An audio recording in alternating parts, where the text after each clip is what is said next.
चुके हैं। 7 मार्च को अफगानिस्तान की सीमा से लगे खैबर पख्तूनख्वा के बाजोर जिले के साला रजई के मुल्ला सईद इलाके में शुक्रवार को सड़क किनारे हुए आईईडी विस्फोट में सुरक्षा बलों के वाहन को निशाना बनाया गया, जिसमें 2 सुरक्षा अधिकारियों की मौत हो गई जबकि कई घायल हो गए। हमले के बाद आतंकी फरार हैं और किसी ने अब तक हमले की जिम्मेदारी नहीं ली है। पुलिस घेराबंदी कर आतंकियों की तलाश कर रही है।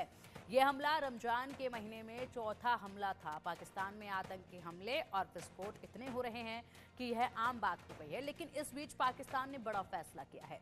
उसने अफगान शरणार्थियों को 31 मार्च तक वापस अफगानिस्तान लौटने का फरमान सुना दिया है, जबकि अफगान शरणार्थी तालिबान शासन के खौफ के कारण वापस अफगानिस्तान जाना नहीं चाहते हैं।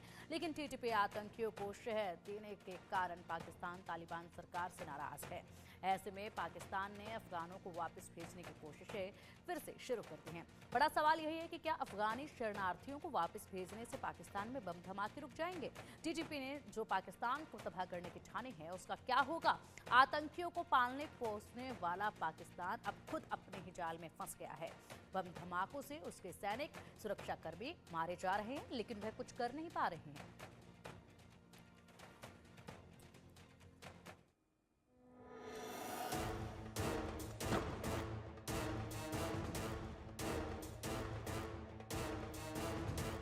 लगातार धमाकों से दहल रहा है पाकिस्तान के खैबर पख्तूनख्वा में विस्फोट। धमाकों के बीच पाकिस्तान का बड़ा फैसला। आए दिन होने वाले आतंकी हमलों और बम धमाकों से पाकिस्तान परेशान हो गया है। ताजा धमाका पाकिस्तान के खैबर पख्तूनख्वा प्रांत में हुआ है। इस विस्फोट में 2 सुरक्षा अधिकारी मारे गए और 2 लोग घायल हुए हैं। रमजान शुरू होने के बाद से ये चौथा आतंकी हमला है। अभी 3 दिन पहले खैबर प्रांत के बन्नू कैंट इलाके में 2 आत्मघाती बम धमाके हुए थे। इन धमाकों में 30 से ज्यादा लोग मारे गए थे, जबकि 25 लोग घायल हुए थे। पाकिस्तान के प्रधानमंत्री शहबाज शरीफ ने हमले की निंदा भी की, लेकिन जब फिर हमला हुआ तो पाकिस्तान को बड़ा फैसला लेना पड़ा। इस बीच सरकार ने सभी अवैध विदेशियों को उनके देश वापस भेजने की योजना का ऐलान किया है। इसके तहत एसीसी यानी अफगान नागरिकता कार्ड धारकों को 31 मार्च से पहले अपनी इच्छा से पाकिस्तान छोड़कर जाने को कहा गया है। मीडिया में कथित रूप से लीक हुए एक दस्तावेज में संकेत दिया गया है कि इस्लामाबाद और रावलपिंडी में रह रहे एसीसी धारकों को अफगानिस्तान वापस भेजा जाएगा। आतंकवाद के मुद्दे पर इस्लामाबाद और काबुल के बीच बिगड़ते संबंधों के मद्देनजर अफगानिस्तान के नागरिकों को देश छोड़ने के लिए कहा गया है। इसका 8 लाख से अधिक अफगान शरणार्थियों पर असर पड़ सकता है। कुछ के पास एसीसी होने से वो दस्तावेज वाले शरणार्थियों की लिस्ट में शामिल हैं, लेकिन सैकड़ों हजारों लोग बिना दस्तावेज के पाकिस्तान में शरण लिए हुए हैं।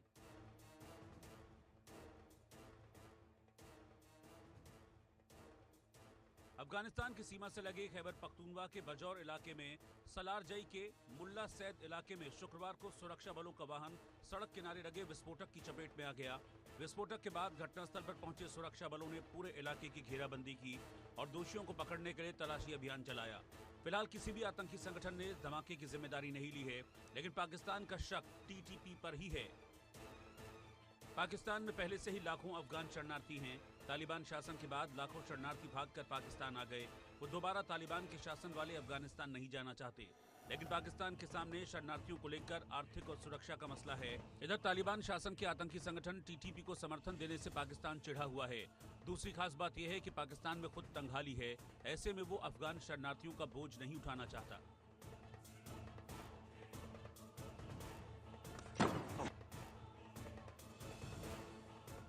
Bureau report, India news. वहीं खैबर पख्तूनख्वा में हाल ही के बड़े हमले, उन पर भी नजर डालेंगे। कल खैबर पख्तूनख्वा के बजौर में धमाका हुआ है। बजौर धमाके में 2 सुरक्षा अधिकारियों की मौत हुई। आर्मी कैंट इलाके में 2 आत्मघाती धमाके हुए। आर्मी कैंट के बम विस्फोटों में 9 की मौत हुई है, 25 घायल हैं। रमजान शुरू होने के बाद 7 मार्च को ये चौथा हमला हुआ है। बजौर धमाके में 2 सुरक्षा अधिकारियों की मौत हुई। आर्मी कैंट इलाके में 2 आत्मघाती धमाके हुए, जिसके बाद माहौल और भी ज्यादा गर्म हो गया है। वहां पर आर्मी कैंट के बम विस्फोटों में 9 की मौत हो चुकी है और 25 जो हैं वो घायल हुए हैं। इसके बाद खैबर पख्तूनख्वा में आतंकी चरमपंथी संगठन कौन कौन से हैं जो सक्रिय है और जिनका दमखम वहां इस वक्त देखा जा रहा है। तहरीक तालिबान पाकिस्तान यानी कि टीटीपी जो सबसे आगे है, इसमें अल-कायदा इनका भी गठजोड़ इन्हीं के साथ है, संगठन है ये पूरा एक। और इसी के बाद अंसार उल इस्लाम, ये भी इन्हीं के साथ मिला हुआ है, इनका भी पूरा गठजोड़ है। पूर्वी तुर्कमेनिस्तान इस्लामिक मूवमेंट है और साथ ही साथ ये तमाम जो है वो मिलकर एकजुट होकर ये काम कर रहे हैं। हाजी नामदार ग्रुप भी इसमें शामिल है। इसके बाद हिजब उल तहरीर भी इसमें शामिल है। खैबर पख्तूनख्वा में यह आतंकी चरमपंथी संगठन है जो इस वक्त बेहद ज़्यादा सक्रिय है, एकजुट है। हिजब उल अहरार भी इन्हीं में शामिल है। इसके बाद अगर बात की जाए तो इस्लामिक मूवमेंट ऑफ यहाँ उज्बेकिस्तान भी इसी में शामिल है। ये वो संगठन जो बेहद सक्रिय हैं। जमात उल अहरार भी इसी में शामिल है। लश्कर ए इस्लामी भी इसी में शामिल है। ये तमाम संगठन जो एकजुट इस वक्त है और ऐसे में इन सब का मकसद एक नजर आ रहा है। लश्कर ए झांगवी भी इसमें शामिल है। सोचिएगा जरा, जब इतने संगठन एकजुट हो जाते हैं और उसके बाद अटैक किया जाता है तो किस तरीके से पाकिस्तान इस पर काबू कर पाएगा। इसी के लिए खास मेहमान हमारे साथ हैं और हमारे मेहमानों के साथ इस विषय पर चर्चा करेंगे। क्या आगे की तस्वीर नजर आती है, इस पर पूरी तरीके से जानने की कोशिश करेंगे। रिटायर्ड मेजर जनरल सुधाकर जी हमारे साथ है, डिफेंस एक्सपर्ट है। सर बहुत बहुत स्वागत है आपका इंडिया न्यूज़ पर। विदेशी मामलों के जानकार संजीव श्रीवास्तव जी भी हमारे साथ है। सर आपका भी बहुत बहुत स्वागत है इंडिया न्यूज़ पर। चर्चा की शुरुआत करेंगे और इसी के साथ बात सबसे पहले सुधाकर जी, सवाल आप ही से है। जिस तरीके से यहाँ लगातार हमले हो रहे हैं, पाकिस्तान बड़ा नुकसान झेल रहा है, कुछ कर नहीं पा रहा है। हालांकि पाकिस्तान की ये करने का ही अंजाम है और ये कहना गलत नहीं होगा कि जब बोया पेड़ बबूल का है तो इस पर फूल कहाँ से होंगे। बिल्कुल वही हालात जो है वो देखने को मिल रहे हैं। अभी बबूल के कांटे खुद पाकिस्तान को चुभ रहे हैं और इसीलिए पाकिस्तान इससे पूरी तरीके से प्रताड़ित हो चुका है। ऐसे में अफगानियों जो शरणार्थी हैं उनको अल्टीमेटम दे दिया है कि जल्द से जल्द आप यहाँ से चले जाइए। ये एक दबाव बनाने की कोशिश है कि ये हमले रुक जाएं, लेकिन क्या लगता है कितना असर होगा इसका? क्योंकि सबसे पहले तहे दिल से धन्यवाद, आपने आपके प्रोग्राम के लिए मुझे इनवाइट किया और हमारे जो व्यूअर्स हैं उनको भी शुभकामनाएं और बधाई। जहाँ तक ये सवाल आप जो उठाए हैं, ये सवाल के जवाब में मैं सिर्फ इतना ही कहूँगा कि 2026 की अगर मिसाल आप ले लेते हैं, 2024 में पाकिस्तान के centre for research and security studies उन्होंने ये चंद एक फिगर्स को नोटिफाई किया था कि उनके हिसाब के मुताबिक 2024 में 1166 इंसिडेंट टेररिस्ट अटैक हुए हैं और ये जो काउंटर टेररिस्ट ऑपरेशन में करीब 2546 से ऊपर फैटेलिटीज यानी कि लोग मरे हैं, 2267 इंजरीज है, 685 मिलिट्री पर्सनल मरे हैं। इसी के तुरंत के बाद डीजी जो आईएसपीआर है तो वो कोई फिगर को कम बेसिक करके 383 ऑफिसर सोल्जर्स मरे हुए हैं, 925 टेररिस्ट मारे गए हैं, 60,000 इंट बेस्ड ऑपरेशन हुआ है। तो मैं कहना ये चाह रहा हूं, अगर असलियत देखेंगे, असलियत में जो टेररिस्ट अटैक हुए हैं और जितने मृत्यु हुआ है, जितने मारे गए, इसका फिगर दिया हुआ ऑफिशियल फिगर से करीब 4 से 5 गुना ज्यादा है। और ऑफिशियली ये फिगर कम करके दिखा रहे हैं ताकि उनका इज्जत के ऊपर कोई आंच ना पड़े। मैं कहना क्या चाह रहा हूँ, कहना ये चाह रहा हूँ, पूरा पाकिस्तान में जनवरी के महीने में देखिए, 2025 2 जनवरी के महीने में आप देखिए कितना 74 मिलिटेंट अटैक हुआ है, 91 कैजुअलिटीज हुए हैं सिविलियन और सिक्योरिटी पर्सनल। और यहीं पे जनवरी के महीने में एक ओवरऑल स्टैटिस्टिक्स लिया गया है पाकिस्तान में कि 94% जो है फैटेलिटीज जो मर रहे हैं ये खैबर पख्तूनख्वा और बलूचिस्तान एरिया के हैं और 89% जो इंसिडेंट हो रहे हैं ये दोनों एरिया के हैं। 89%। सो मैं कह रहा हूं पूरा पाकिस्तान आज के दिन में पूरा ऐसा अंदर घुसा हुआ है, उसको निकल के आना बहुत मुश्किल है। एक समय है, एक डिस्ट्रिक्ट वॉशिंगटन का एक स्ट्रेटेजिक स्टडीज का एक इंस्टीट्यूट है, ये हर साल अपना फिगर्स निकालते हैं। 2024 का फिगर अभी तक आया नहीं, शायद मैं पढ़ा नहीं हूं, लेकिन जो उस ओपन सोर्स ऑफ इंटेलिजेंस में कंपाइल किया हो, उनके कहने के मुताबिक विश्व में 67 से 68 इंटरनेशनली रिकॉग्नाइज्ड टेररिस्ट ऑर्गेनाइजेशंस हैं, जिनमें से 12 टेररिस्ट ऑर्गेनाइजेशन पाकिस्तान में ऑपरेट कर रहे हैं। अब दूर क्यों, इमरान खान जब प्राइम मिनिस्टर थे उन्होंने CNN की इंटरव्यू उन्होंने बताया कि आप हमारे पीछे पड़े हो, भाई हमें अटैक करने वाले 50 से ज्यादा टेररिस्ट हो गए। सो इसका मतलब यह है कि जहां पे आप कह रहे थे, बहुत अच्छा कोटेशन दिया, as you sow so shall you reap. मतलब जैसा बीज आप बोएंगे वैसा ही आपको पेड़ और फल मिलेगा। बिल्कुल। घूम के आप उनकी पिटाई अभी पाकिस्तान की हो रही है तो ये हम्म। चलती रही। बिल्कुल 42% सुधाकर सर, बिल्कुल बिल्कुल सुधाकर सर, इन्हें पाला पोसा तो गया था कि दूसरों को नुकसान पहुंचाएंगे, खासकर भारत को नुकसान पहुंचाएंगे, दूसरे देशों को नुकसान इनसे पहुंचाया जाएगा तो लाभ हम उठा पाएंगे। लेकिन हो चुका है अब इसके बिल्कुल उलट। तो इससे समाधान कैसे लिया जाए, समाधान इसका कैसे किया जाए, उसके लिए अलग अलग तरह के कदम पाकिस्तान की सरकार इस वक्त उठाती नजर आ रही है। और सबसे बड़ा टारगेट अब उन्होंने क्या किया है कि अफगान के नागरिकों को एक अल्टीमेटम दे दिया है। अल्टीमेटम दिया गया है 31 मार्च तक का, काफी कम समय है। कहा गया है कि आप लोग खुद यहां से चले जाइए, और साथ ही एक अंदरूनी लहजे में ये धमकी भी दे दी गई है कि 31 मार्च तक तो आपको कुछ नहीं कहा जाएगा, किसी भी तरह की कोई तकलीफ नहीं दी जाएगी, लेकिन उसके बाद एक्शन जो है वो कड़ा होना शुरू हो जाएगा। संजीव जी, क्या लगता है आपको? अफगान नागरिकों को अल्टीमेटम दिया गया, अफगान नागरिक जो पूरी तरीके से फंसते नजर आ रहे हैं, ना पाकिस्तान में उनके लिए जगह है अब, और ना ही वो वापसी घर जाना चाहते हैं। दूसरी तरफ अमेरिका जो है वो पहले ही सख्ती दिखा चुका है अफगानियों के ऊपर।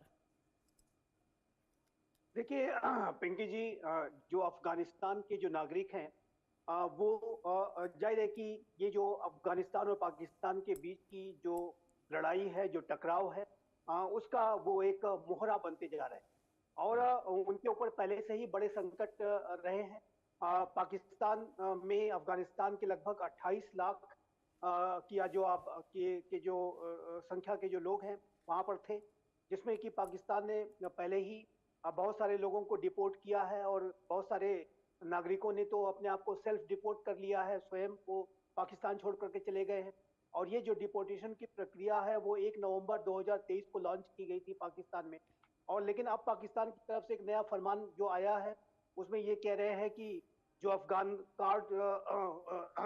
सिटीजन कार्ड होल्डर हैं, उनको भी, और जितने भी अन्य जो इलीगल इमाइग्रेंट्स हैं, जो रजिस्टर्ड रिफ्यूजीज हैं, उन सभी को अब 31 मार्च तक पाकिस्तान छोड़ना होगा, और नहीं तो फिर वो डिपोर्टेशन तेज करेंगे। तो ऐसे में जो अफगानिस्तान के जो नागरिक हैं उनकी जो मुश्किलें हैं और अधिक बढ़ेंगी, इसमें कोई दो राय नहीं है। और इसको लेकर के चाहे वो अफगानिस्तान की सरकार हो, चाहे वो तहरीके तालिबान पाकिस्तान नामक आतंकी संगठन हो, वो लगातार अपनी आपत्तियां दर्ज कराते रहे। जो अफगानिस्तान पाकिस्तान सीमा पर डूरंड लाइन पर बाड़ लगाने को लेकर के और बंकर्स इत्यादि बनाने को लेकर के पहले से ही अफगानिस्तान और पाकिस्तान में टकराव की स्थिति है। और तहरीके तालिबान पाकिस्तान तो पिंकी जी आज इतना महत्वाकांक्षी हो चुका है कि वो पूरे पाकिस्तान में शासन करना चाहता है, पूरे पाकिस्तान में वो कट्टर शरिया लॉ लागू करना चाहता है, वो पूरे पाकिस्तान का तालिबानाइजेशन करना चाहता है। ये जो पाकिस्तान के हुक्मरान जो हैं, जो ये मंसूबे पाल के रखे हुए थे कि वो अफगानिस्तान को अपने स्ट्रेटजिक बैकयार्ड के तौर पर इस्तेमाल करेंगे, स्ट्रेटजिक डेप्थ वगैरह को हासिल करने के जो उनके मंसूबे थे, अब ये बिल्कुल उल्टे हो गए हैं। और ये जो अब तालिबान है, ये पाकिस्तान में स्ट्रेटजिक डेप्थ हासिल करना चाहता है और पूरे पाकिस्तान का तालिबानाइजेशन करना चाहता है। तो पंकज जी, इसमें कोई दो राय नहीं है।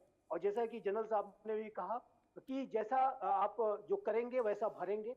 और ये जो भस्मासुर आपने जो खड़े किए हैं, ये जो फ्रैंकेनस्टाइन्स आपने खड़े किए हैं, वो आज आपको जला रहे हैं, आपका विनाश कर रहे हैं।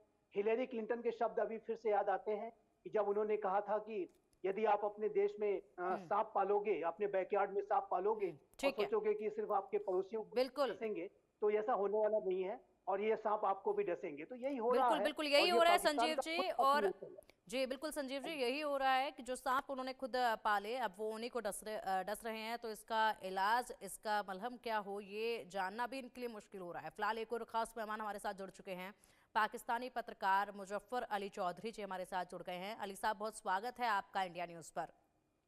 पाकिस्तान ने जिन्हें पाला पोषा जन्मा पनाह दी, उन्हीं ने आखिरकार डसना अब शुरू कर दिया है पाकिस्तान को। और पाकिस्तान को अब बिल्कुल भी समझ नहीं आ रहा है कि करें तो करें क्या, किस तरीके से खुद को बचाए, किस तरीके से अब इनका हल निकाले। क्या एक सवाल यही है कि क्या जब इस तरीके से जहरीले सांप पाले जा रहे थे, बनाए जा रहे थे, तो उस वक्त इनकी काट के बारे में नहीं सोचा था क्या पाकिस्तान ने?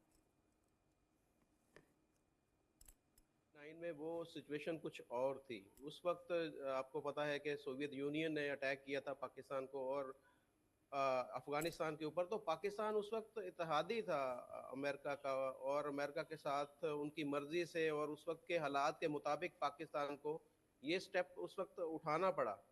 लेकिन ये देखिए इस चीज़ को अब कितने साल हो चुके हैं, 1979 से अब तक 45-46 साल हो गए हैं कि अब अफगानी जो है वो पाकिस्तान के अंदर रह रहे हैं। अब आप अगर देखें पाकिस्तान के पोश एरियाज में चले जाएं, जैसे बहरिया टाउन है, इस तरह के जितने भी डिफेंस है वहां पर आपको अफगानी मिलेंगे। आप आम बस्ती में चले जाएं, वहां पर आपको अफगानी मिलेंगे। आप झोपड़ पट्टी में चले जाएं, वहां पर भी आपको अफगानी मिलेंगे। इसी तरीके से अगर आप किसी भी बिजनेस सेंटर में चले जाएंगे तो आपको अफगानी ही अफगानी नजर आएंगे। मुजफ्फर अली जी, फिलहाल पाकिस्तान में जो है 13.5 लाख अफगानी हैं जिन्होंने शरण ली हुई है कुल मिलाकर। जी, मेरे ख्याल में इससे भी तादाद बहुत ज्यादा होगी। ये जो तादाद है इस पे मुझे तो आइडिया है, मेरे कई दोस्त हैं जो अफगानी हैं। इस पे जो मेन जो प्रॉब्लम ये है कि इन्होंने कभी भी पाकिस्तान को अपना मुल्क तस्लीम नहीं किया। ये अपने आप को अफगानी ही कहलवाते हैं और अफगानी ही कहते हैं, और इनके दिल में पाकिस्तान के लिए शुरू दिन से ही कोई अच्छे जज्बात नहीं है। आज की बात नहीं है ये। फिर ये शरण इतने वक्त से क्यों दी हुई है, और अब जब अटैक होने लगे हैं तब ही क्यों ये याद आ रहा है कि इनके दिल में तो पाकिस्तान के लिए प्रेम ही नहीं है? प्रेम तो पाकिस्तान के दिल में बहुत था। प्रेम तो देखें, अब पाकिस्तान, जैसे पाकिस्तान ने इनके साथ प्रेम किया वैसे ही प्रेम अब भारत उनके साथ कर रहा है। और जो एक सबक हमें मिला है, के पाकिस्तान की सुई सिर्फ भारत के ऊपर ही क्यों आ जाती है मुजफ्फर अली जी? क्योंकि ये अंदरूनी मामला है।